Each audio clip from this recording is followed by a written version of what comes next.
بسم الله الرحمن الرحيم الحمد لله وكفى والصلاة والسلام على سيد الحبيب المصطفى وعلى آله وأصحابه نجوم الهدى قادة التقى أما بعد.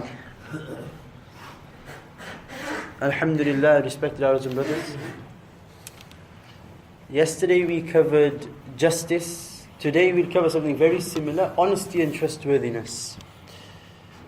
In a hadith, Rasulullah sallallahu alayhi wa sallam says, لا إيمان لمن لا أمانة له ولا دين لمن لا عهد له. Rasulullah sallallahu alayhi wa sallam said, there is no iman in the person who is not trustworthy. There is no iman in the person who is not trustworthy. ولا دين لمن لا عهد له. And there is no deen, there is no path, no way, no iman in a person who doesn't fulfill any contract. Again, it's to do with trustworthiness. One of the three signs of a munafiq, of a hypocrite, are إذا حدث كذب. When he speaks, he lies. وَإِذَا تُمِنَ خَانَ. When he's given a trust, he betrays the trust. Rasulullah sallallahu alayhi wa sallam's honesty, integrity and trustworthiness was such that even before he had proclaimed the message of Allah and he had declared the message of Allah, what were his nicknames in Makkah? As-Sadiq and Al-Amin, the honest and the trustworthy. And what's incredible about this, which maybe you might have slipped your mind, was when Rasulullah sallallahu alaihi wasallam stood up on the mountaintop, on Mount Safa, when he was told, وَأَنذِرَ عَشِيرَتَكَ الْأَقْرَبِينَ, warn those who are close to you, warn your family members. So he stood up on the third year after Nubuwwah, stood on Mount Safa and said, the famous story, if I told you there was an army coming from behind me, would you believe me? And they said, yes, of course we would believe you. We think you are Sadiq, we think you are Amin. Rasulullah sallallahu alayhi wa sallam then said, I'm warning you of something much greater than an army. I am warning you of the hereafter, etc., etc. And then his uncle Abu Lahab was there. Abu Lahab hit his hands down like this. تَبًّا لَكَ لِهَذَا جَمَعْتَنَا تَبًّا لَكَ لِهَذَا جَمَعْتَنَا. May you be destroyed, O my nephew. Is this why you have gathered us together? You said you had an important announcement. Is this the important announcement? To take us away from a few gods to one God? Is this what's so special about you? Anyway, so after this, you'd have thought the mushrikeen of Makkah and the non-Muslims, the Quraysh of Makkah, would have lost trust in Rasulullah sallallahu alaihi wasallam. But what do we hear about when Nabi sallallahu alaihi wasallam was migrating towards Medina Munawwara? There's a really important part of the story which we say it, but we forget the implications of it. Who did Rasulullah sallallahu alaihi wasallam keep behind when he was migrating to Medina Munawwara? He kept Sayyidina Ali radiallahu anhu behind in his house. What was the reason? To give back the trust of the people. You have a man, now put this into perspective. You have a man who is being thrown out of his hometown. He is being expelled to the extent that the Quraysh said, let's gather around the house of Rasulullah sallallahu alayhi wa sallam, and whoever can capture him, dead or alive, will get a great reward, 100 camels, much greater than what we can think of camels today. You get a reward, a great reward. Rasulullah leaves his house and he recites the ayah, وَجَعَلْنَا مِن بَيْنِ أَيْدِهِمْ سَدًّا وَمِنْ خَلْفِهِمْ سَدًّا. He recites his ayah, throws the sand in their eyes and they are blinded. But incredibly, he leaves Sayyidina Ali radiallahu anh behind. And he tells Ali, even though I am being expelled from my own city, I don't want people to lift a finger on my integrity, to raise a finger against me with regards to my integrity, my honesty, my trustworthiness. You stay behind. And this was saying that this is a great sacrifice for him, because he looked like Rasulullah sallallahu alaihi wasallam. If they wanted to attack the house, they wouldn't have had a look of who's inside. They'd have just attacked. So he's putting his body on the line. He's putting his life on the line. And incredibly, he's being told by Rasulullah sallallahu alaihi wasallam, stay behind and take over my house. I'm going to go to Medina. So there's two things we learn from this. Number one is the honesty of Rasulullah sallallahu alaihi wasallam to even give it back. If it was you or I, you'd say, hey, these guys are throwing me out, I'm taking whatever I can with me. You got people who get sacked from the office, right? They get sacked, everything you can take, all the free pens and all the free notebooks and whatever else you can gather together. You're going in to collect your box and everything is hidden inside and your big files are on top to say, hopefully nobody catches me, right? Quickly give the snack machine a little push. Give it a little nudge. Whatever I can take with me. Rasulullah sallallahu alaihi wasallam. His akhlaq were beyond what we can ever think. He's being thrown out of his hometown and his honesty doesn't allow him to take the things with him. That's the first thing we learn. The second thing we learn, more importantly, is that even after they hated him, They trusted him enough to keep their belongings with him. They rejected his message. He was for 13 years in Mecca after he claimed prophethood. They rejected his message, said that they wanted him killed. But they trusted him enough to leave their valuables with him. Ajib, look at the honesty and the trustworthiness of our Aqa sallallahu alayhi wa sallam. It's an incredible lesson for us. Today we are leaders of the community. We are people who have topi, jubba, beard. People look at us and they think this man looks like an honest and a pious man. But people can't leave 10 pounds with us. And you got a man who wants to be, whose body is on the line. They're saying we're going to kill you. And they trust him enough to give him their valuables. Ajib. What was the trustworthiness of Rasulullah sallallahu alayhi wa sallam? I remember another story. When the solar eclipse happened in Medina Munawwara. The solar eclipse happened. And the people of Medina, or the Muslims of Medina, they were unaware. Because Islam was still new to them, they didn't know the reasons for the solar eclipse, etc. So they said, oh look, the solar eclipse had happened. And coincidentally on that day, Rasulullah's son Ibrahim passed away, radiyallahu anhu. And Nabi sallallahu alayhi wa sallam cried, Abdurrahman bin Auf asked, you're crying, O Rasulullah? And he said, Abdurrahman, we are allowed to cry. This is from the softness of the heart. We are allowed to cry. But then the people of Medina were saying something strange. They said, oh look, even the sun has gone into hiding because of the death of Ibrahim. What happens in a solar eclipse? The sun hides behind the moon, right? So it becomes dark. So they said, look, it's such a moment of grief. Even the sun has gone into hiding because of the death of Ibrahim. So they're giving the death of Ibrahim a much greater status than it could have, than it had. Rasulullah sallallahu alaihi wasallam could have entered the masjid and he could have said, yes, you're right. Look, if this is a grief of the son at the death of my son, Ibrahim, then imagine the grief of the world and the sun and the moon at my death, at my potential death. Look how great I am. That my son Ibrahim doesn't, even the sun goes into hiding. Then imagine my status. Rasulullah sallallahu alaihi wasallam's honesty was beyond all of this. Rasulullah sallallahu alaihi wasallam, we would have milked the opportunity, right? We'd have milked the opportunity. Rasulullah sallallahu alaihi wasallam, he gets up and he says, no. إِنَّهُمَا آيَتَانِ مِنْ آيَاتِ اللَّهِ تَبَارَكَ وَتَعَالَى. These two, they're just signs of Allah subhanahu wa ta'ala. It's got nothing to do with the death of my son Ibrahim. This was a moment for him to consolidate Iman inside the hearts of the Muslims and the non-Muslims. But his honesty and integrity was not greater than this. This is why there was a little story I read, and it's a lesson for us. If you ever want to make a promise to keep you away from sins, saying something like, I make a promise to stay away from sins, is probably very unlikely, it's very difficult. Because of the nature of our environment, we are definitely going to fall into sin. Some maybe minor or major, but we're susceptible, we're vulnerable, we'll fall into sin.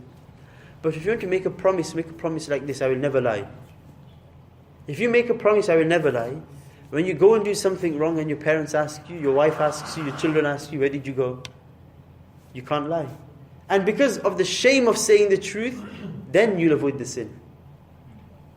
Does it make sense?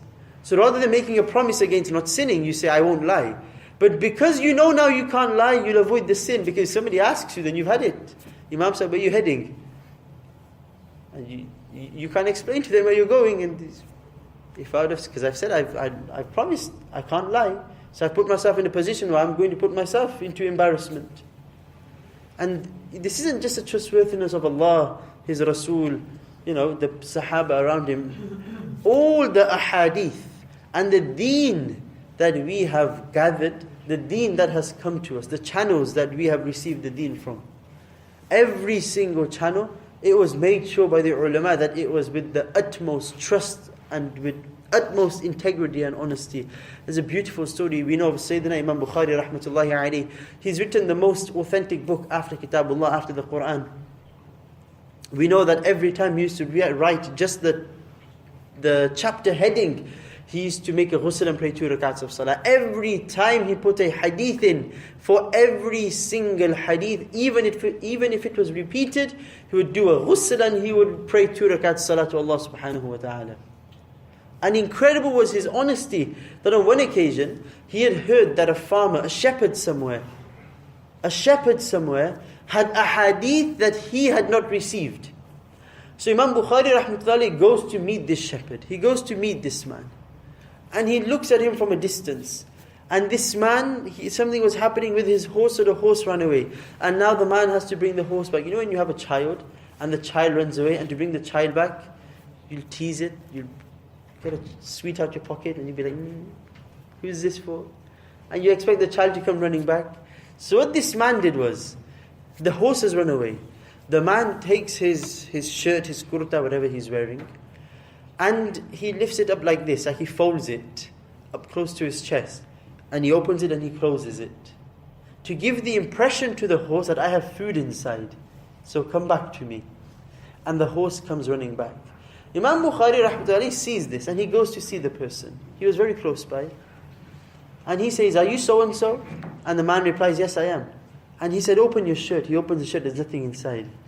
Imam Bukhari said, how can I take hadith from a person who lies to animals? How can I take hadith from a person who lies to animals? Imam Bukhari rahmatullahi walks away. Now if people today, wallahi, I find it really amazing.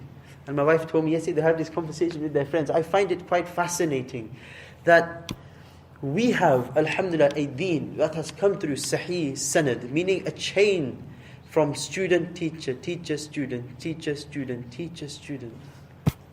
And every single person was a man of integrity. You know when I say the word hadith da'if, weak hadith, okay, I say, you know what hadith da'if means? Hadith da'if means if the chain of narration has 10 narrators, only one of the 10, there is a doubt in his integrity because he might have made a mistake when he got older. So obviously when people have dementia, now we understand as dementia, in those times they just say, he became of weak memory. Or things like his books were burnt, so we don't know about his narrations anymore. So you have a whole chain of narrators, teacher, student, student, student, student. There's 10 people altogether. Every single one of those is perfect. Perfect in honesty, perfect in integrity, perfect in knowledge, perfect in memory. Everything is perfect. Only one of them, when he got a bit older, people are a bit scared. Ukhtulita, it says in the hadith. That maybe, he might have forgotten some things and he joined a few things together. Only one of the persons, and that's a potential doubt. Because of this potential doubt in this hadith becomes da'if. But the likelihood is nothing would have happened. Because if that would have happened, then his students wouldn't have taken from him. Let's not ignore that. His students would have recognized it, they wouldn't have taken from him. And yet, the ulama was so careful with the deen, so honest with the deen. They would say it's hadith da'if, we'll use it in certain scenarios, not in all the scenarios. This was the honesty. If ulama weren't honest, you know what would have happened? Every single thing uttered on the tongue of man would have come to us. Because they'd have thought. And there's a group of people called Karamiyah. They don't exist today. But what they used to think was that if I say something good, I can naturally, automatically attribute it to Rasulullah ﷺ. Because even though he didn't say it, he used to say good things like this. So even if he didn't say it, I can just assume that if he had this opportunity, if he would have heard it, he'd have liked it. So let me just use his name anyway. Our ulama could have done that. They could have just given us all sorts of things. But the honest integrity of the deen didn't allow it. Look at Imam Bukhari. Imam Abu Hanifa rahmatullahi alayhi, an amazing story. Imam Abu Hanifa rahmatullahi alayhi, a woman comes into his shop to sell some clothes.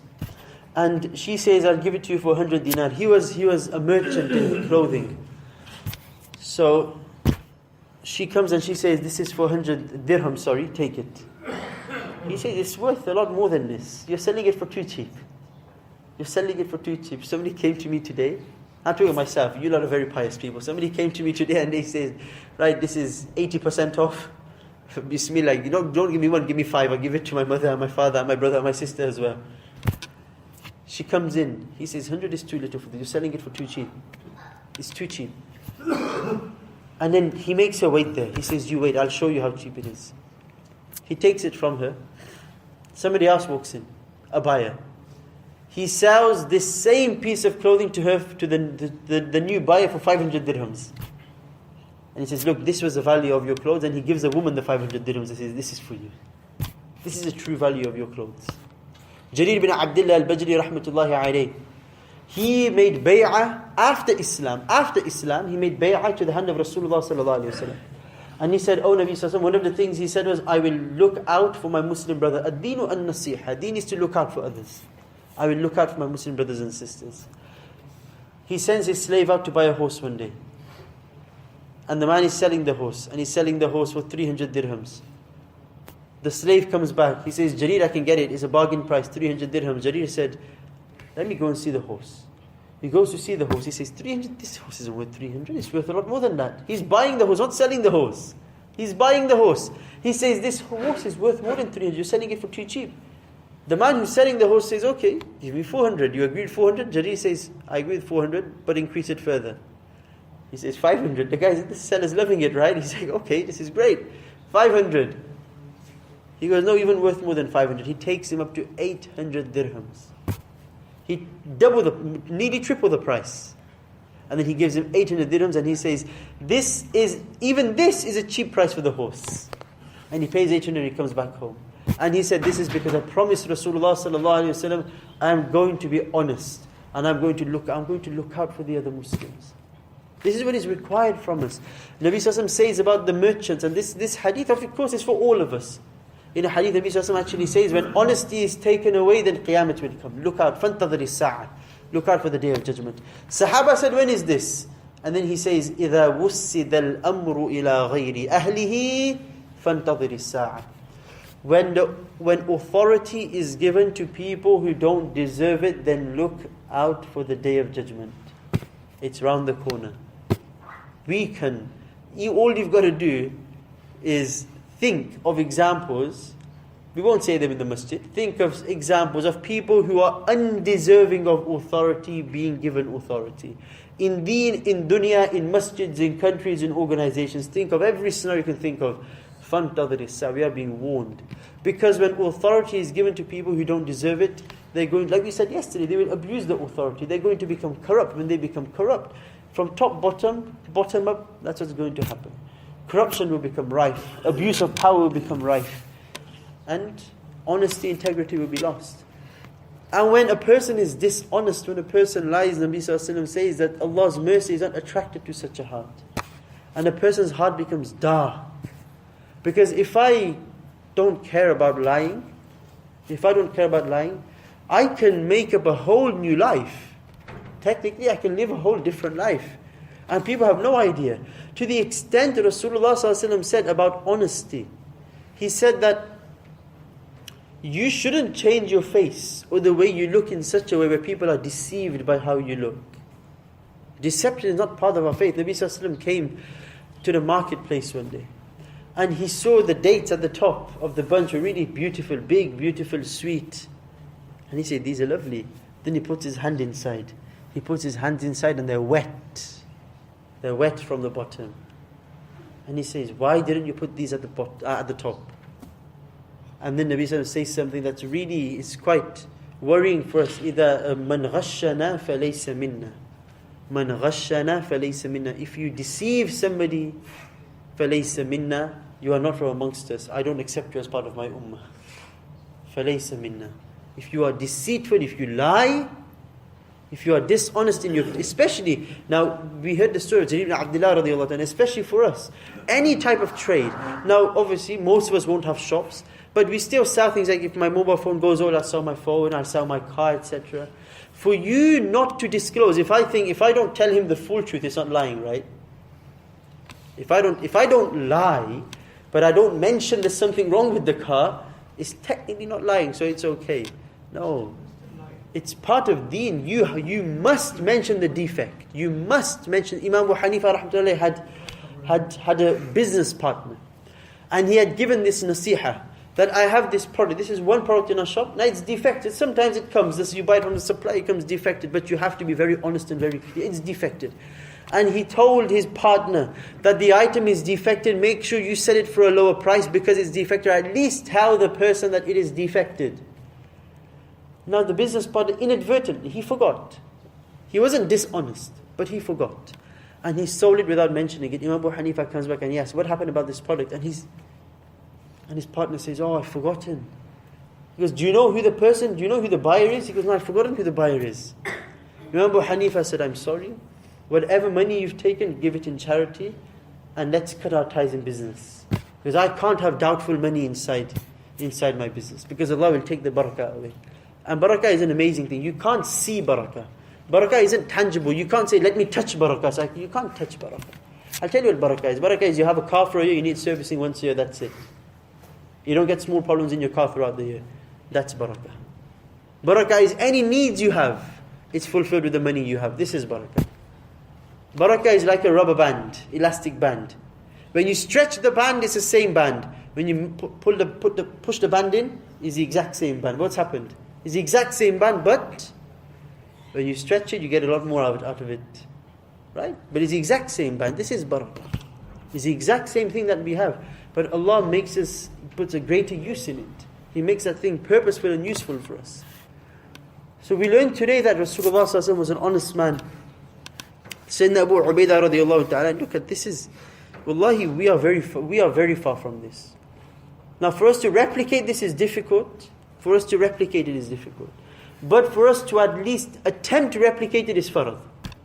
We must attempt to replicate. Sayyidina Abu Ubaidah bin Jarrah radiallahu anhu, he was called, the Nabi Sallallahu says in a hadith, he is one of the 10 Ashra Mubashshara. The 10 people who have been promised Jannah. Nabi Sallallahu said, وَلِكُلِّ أُمَّةٍ أَمِينٌ وَأَمِينُ هَذِهِ الْأُمَّةِ Abu Ubaidah Amir ibn al-Jarrah. Every ummah has an ameen. Every ummah has a person who is extremely trustworthy. The person in my ummah is Abu Ubaidah Amir ibn Jarrah radiallahu anhu. Such was his trustworthiness.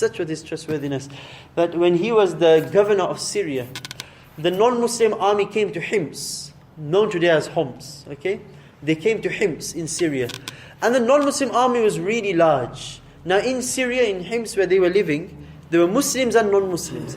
And you know that when Muslims control land, in which non-Muslims also live, the non-Muslims pay a tax called the jizya. The jizya we worked out was very cheap, something like £30 a year or something.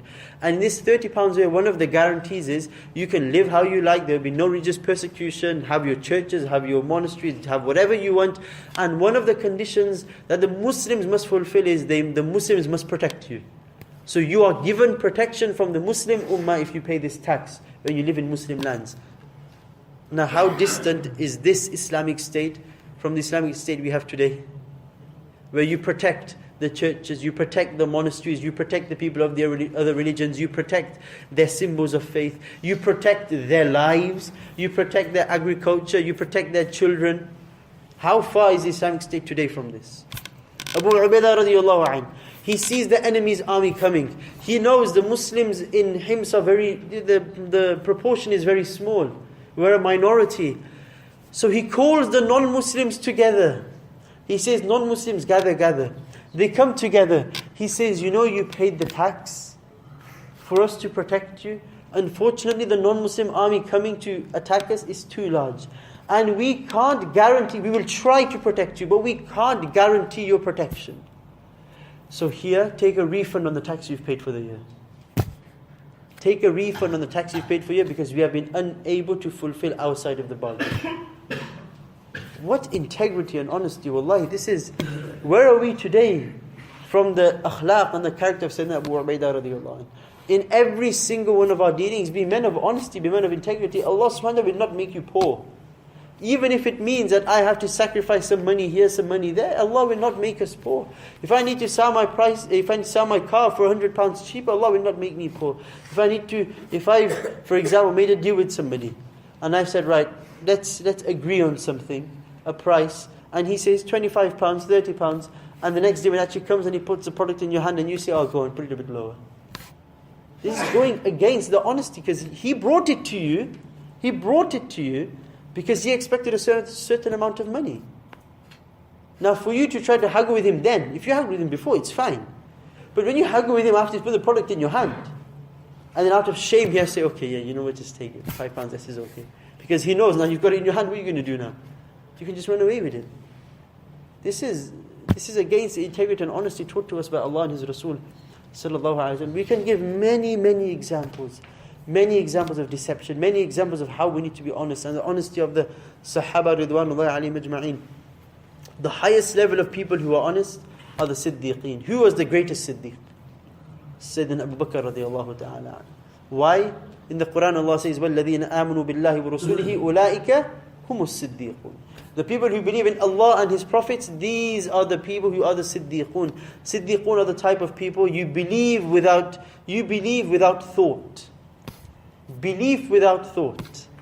What am I talking about? When Sayyidina Abu Bakr radiallahu ta'ala, he was called by the Quraysh. Quraysh said, this man who's your friend, he's a madman. He said he's been to Jerusalem and he's been up to the skies inside the night. How on earth can you believe him? Abu Bakr said, who said it? Did he say it himself? Is somebody else claiming this? He goes, no, he said it himself. Your madman of a friend said it himself. Na'udhu billah. Sayyidina Abu Bakr said, if he said it is true, what are you worrying about? I believe him when he says he's a messenger of Allah. You think I can't believe him when he says he's been to Jerusalem in the night? Which is the bigger claim? Of course I believe him.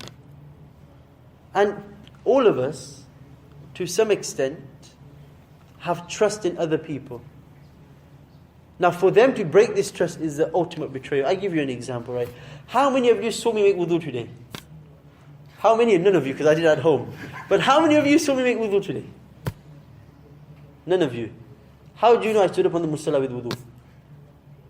Well, you hope I did, right? But how many of you trusted me that when I stood on that musalla, I stood up with wudu? Every single person in this room trusted me. When you stand up on that musalla, I trust the imam, he's praying. No, and I'm silent. Do you know what I recited? I could have been reciting, I don't know, some words from the gospel. You'd never have known. You would never have known. Whether I did wudu or not, you have no idea. Whether I'm praying Quran or not, you have no idea. You have absolutely no idea what I've done in my salah. But you trust me, right? Now, you've sat and you're listening to my talk. Why? Because you trust something of benefit, inshallah, will be said that might affect us. Imagine now I were to betray your trust. Imagine my wudu wasn't done properly. Imagine I was doing something else in salah. If I can trust my imam when he stands on the musalla or he stands on the mimbar and he gives a talk or he prays his salah, why can't I trust the ulama when it comes to things like mas'ala, masail, rulings of deen? There's no way you can check if I've done wudu or not. But if I tell you a ruling, at least you can have the peace of heart that you can go and ask another alim and maybe he'll give the same answer. But there's no way of authenticating or guaranteeing that I've done my wudu properly. So if you can trust me with this, why can't you trust me with something else? This is it. So at some point in our lives, we are going to have to trust other people, and people are going to have to trust us. Another example before we finish is of the halal meat trade. Okay, now the whole industry is based on trust. The entire industry, HMC or not HMC, the entire industry is based on trust. I trust my father's friend's restaurant because he's my father's friend. And he comes to the masjid, he has a beard, looks like a pious man, prays his salah. I might be putting my trust in the wrong person. Maybe he is honest, but maybe his supplier is dishonest. This whole entire trade, the entire industry is placed on trust. I can't tell you who to trust and who not to trust. I can tell you something though. That when you have authorities like HMC who try to minimize the trust, meaning what they try to do is, they try to make sure there are as many, obviously if it's trust, it means it's a leap of faith, right? What HMC try to do is they try to make sure that you minimize the faith you put in other people by having certification all the way. That way, I don't need to trust you're an honest man. I can see the stamp. Whether you're an honest man or not, you might be a cheat. But you got the stamp because of the HMC guy. Again, you're trusting him to put the stamp on correctly, right? Everything at the end does come down to trustworthiness. It comes down to honesty. Now imagine the people at the top of the food chain. Unfortunately, we at the bottom, we don't know much. Right? And we trust. And we trust who we trust because we think this man looks like an honest man. Inshallah, he is an honest man. But imagine you are at the top of this trade and you are being dishonest. You take the sin of every single person below you. The thousands and thousands of people who are eating this meat, it's on your neck. So if you are ever in this position, whether you're selling merchandise or whether you, like if you're an imam for example, maybe a leader in any other organization or organizational, kind of arrangement. Remember, people are trusting you. People are trusting you. For you to betray their trust, Allah subhanahu wa ta'ala will not be happy. Allah subhanahu wa ta'ala says this is a sign of a person, a hypocrite. What breeds this dishonesty? Greed. Greed. One word, greed. I am dishonest with money because of greed. I am dishonest with or maybe sometimes when I'm dishonest with what I have done is because I'm afraid of reproachment. I'm afraid my father will shout at me for getting Allah subhanahu wa ta'ala is a lot more angry with me because I'm lying. So let's take this out of our societies. Let's take this out of our homes. Let's take this out of our relationships with people. Let's be honest people. People, when I speak to you the same. When I speak behind your back, I speak the same about you. Remember, if somebody comes to you and says something about a third person, that same person is going to take the things about you to somebody else. If I come to you and says, Ahmad Bhai is like this, trust me, I will go to him and I'll say something about you too. That's the nature of a person who's two-faced. If he can say something to you, he can definitely say something about you. Allah subhanahu wa ta'ala make us from those who are honest. Make us from those who are trustworthy. Save us from dishonesty and trustworthiness. Save us from His punishment, His wrath. Just before we finish, I've been asked by a few musallis, I think it's a very good idea. Okay? Imam Sahib also agrees. It doesn't have to be done on behalf of the masjid. This is why I can ask you, as friends, as people who have trust in us, that throughout Ramadan, we cause a lot of taklif and difficulty and discomfort to our neighbors. Muslim and non-Muslim. It's not exclusive to non-Muslims, also to Muslims. So an idea one of the brothers had was, why don't we on the day of Eid, or maybe on the last day of Ramadan, etc., get some gifts together, maybe a card, chocolates, etc., and give it to, not obviously every single local person, but the people who we feel have definitely been affected. So Masjid al-Umar, the couple of houses next door, the houses opposite, the houses on this side, next to the shop, next to the masjid this way, opposite the trust center, maybe a few houses on Faulkner Street as well. So about 30 odd houses. Okay, and we give them a gift from them. People personally go from the masjid, meet them, greet them. How are you? How's your day? You know. We apologize if we've put you through any discomfort or inconvenience in our blessed month. It's a chance to give da'wah as well, and you give them a gift and you say sorry. Basically, imagine what you do to their heart. Imagine what you would do to their heart. Even if they felt a hatred towards Islam, unfortunately this is what happens. Because of our akhlaq, they feel, we think we're doing something good, but they feel a hatred towards us. Because our actions are no good. So it's an attempt to bring them closer to the deen. And then maybe inshallah when we do that, we can invite them to the masjid one day as well, and put on sort of like a lavish feast for them, feed them properly, because everyone loves a bit of free food, right? And then have like a presentation for them about the masjid, about Islam, etc.